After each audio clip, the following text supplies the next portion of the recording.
Now, Dawson has moved back from his more aggressive stand on equality by this time, because he is now the patronage chief for the black community. Many of his friends now have very, very good jobs or businesses. Right. He's still a congressman, but he's changed his way of operating. Well, he's a ward committeeman. An award committeeman. The ward committeeman had the power. Right. More important than a congressman. That's right. And it was only until Harold won that the ward committeeman was more powerful in terms of the politics of the neighborhood. And so when Daley turned over the patronage in the black community to Dawson, and his friends and others were the recipients, he, however he did it, moved Claude Holman into the Democratic Party. DePrey remained an independent in that struggle. It was in that period that I again began to be on Meet the Mayor, right, fairly regular. Now, the NAACP had leadership, very aggressive at that time. The NAACP was the second strongest NAACP, Negro American National Association for, I've forgotten it's so National Association for the Advancement of Colored People, established in 1909. And had been very active, in fact, in open housing under the leadership of Hansberry. It was the strongest NAA in the country outside of Detroit. So, and Willoughby Avenue had become the leader here.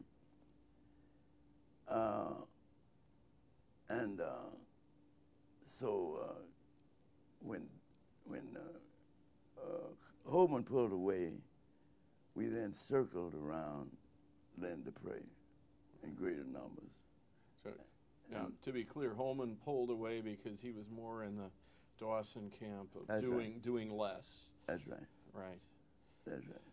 So much so that I ran against him in '63. I lost. But for my students, it was you can run for office and not die. Right. And that's when I created Whittle and DePrey at a press conference while we were talking about open housing and all those quality education. And a reporter asked me, when you talk about the Silent Six, we used to have a statement, there's only one black man in the city council, and he's a white guy. That, it's kind of. That's Len DePrey. That's Len DePrey, yeah. Right.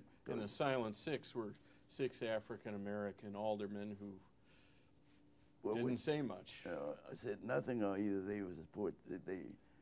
Claude Holman, it was just embarrassing. When Len would put forward an idea, it was Claude Holman who would, take the leadership and the scorn. So they broke the open housing. By this time, a young man from Georgia had begun to emerge. He became fairly well known. His name was what's the name? Martin Luther King. When you get 90, don't worry, you'll have it. But Martin Luther King had begun to emerge as a national and international figure. So the open housing became a very, very major issue, which is why I ran against Dawson. That's another story of how efficient the Democratic machine was at that time. And and I mean the machine. I'm not talking about democracy at all.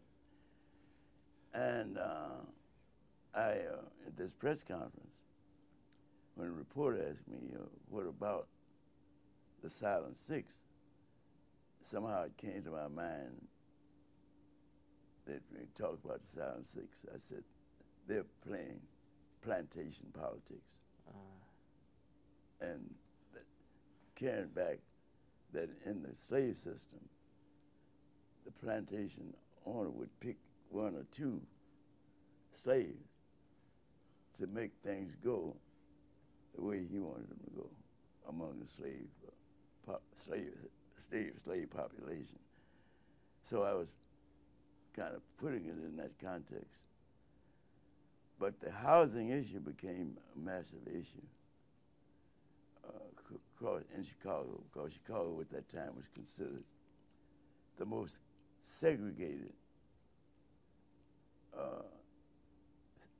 in the urban area, the most segregated place and we had the data to prove that point.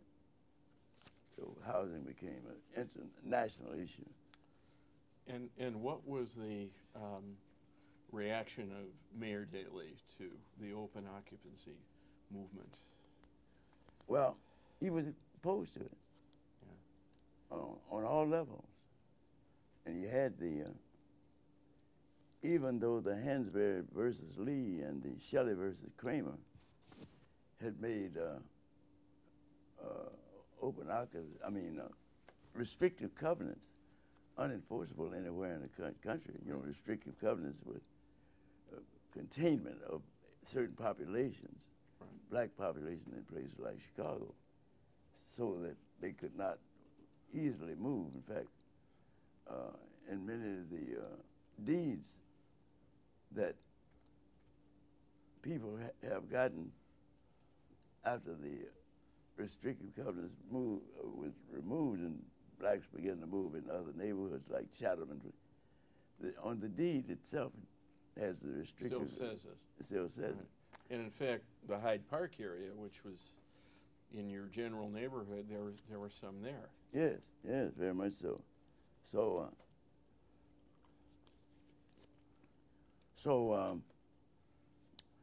that came, you see, those of us returning from service. Well, I'll go back just a little bit. We talk about the black belt as Abbott had labeled it, Robert Abbott, the founder of the Chicago Defender. We're talking about an area roughly almost block by block, but starting at 24th Street on the north to 69th Street, eventually 69th Street on the south. The Rock Island Railroad track on the west, which is about like the Dan Ryan, and the west side of Cottage Grove on the east. In that area, that restricted area, the population density of blacks was 84,000 per square mile. For whites in a similar area, adjacent maybe, 21,000 per square mile. Now we come back from the Army, and the second Great Migration pushed off the land because of the creation of new agricultural technology. One cotton picker could pick more cotton in a day than 100 picking by hand. Now these untrained, almost illiterate, not almost, illiterate population is coming to the same area under restrictive covenants, overcrowded area, and bringing with them a very different culture from the rural agricultural South than from the urban South. So now the population, and those of us returning, and many of the young folk from the rural South went into the Army to escape. Now they're not going back home very easily. Then there are those of us who went to the Army, unmarried, hadn't started families. When we come back, we want to get married and start a family. Same area that I've described. Population rising when I went to the Army from 2 million, about 2 million, a little more than 2 million blacks. Now it's up to 4, not 4, it's almost doubled. No, not million, I mean thousand, 100,000. Right, 200,000, 400,000. Yeah, right. That's in the same space. Different culture, clashes. Yeah. And so we needed space. I get married, no longer could stay in my mom and daddy's, I mean, just for a little while. We had,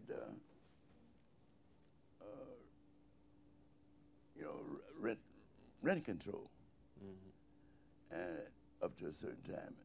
So I was looking for an apartment for my wife and I. They couldn't charge me any more than had been the case before the war or during the war. So what they would do, say, I tell you what I'll do. I'll sell you that table over there for $10,000. I would need the space. I got to scramble somewhere to find that $10,000 as a newlywed. Yeah. Restricted covenants, we break it open and begin to move, but it's still overpopulated. It's still overcrowded. And so, people like me, having been in the war, having been fighting for democracy, for all people, have a feeling about that. Having been saved accidentally, different from my friends, having lost many of my friends, having learned how to fight back in a skillful way, we're not going to take that. And so the fight was to get open housing. And Daley strongly opposed to that control, for changing that controlled population with the help of the Silent Six. I had been chosen or elected to be in a number of organizations, in addition to the NAACP, the Urban League, the Council of Urban Planning, and organizations like that. I was in that. So the mayor constantly was going backward and forward, and I'd have a chance to see him, meet him. Right. And when he was booed off the stage in 1963, he had one of his officers in human relations. The assumption was that after I lost to Holman, that I had organized with people like Don Rose and others, that wherever he would appear, he'd get booed. And that did happen. He was booed off the stage in 1963.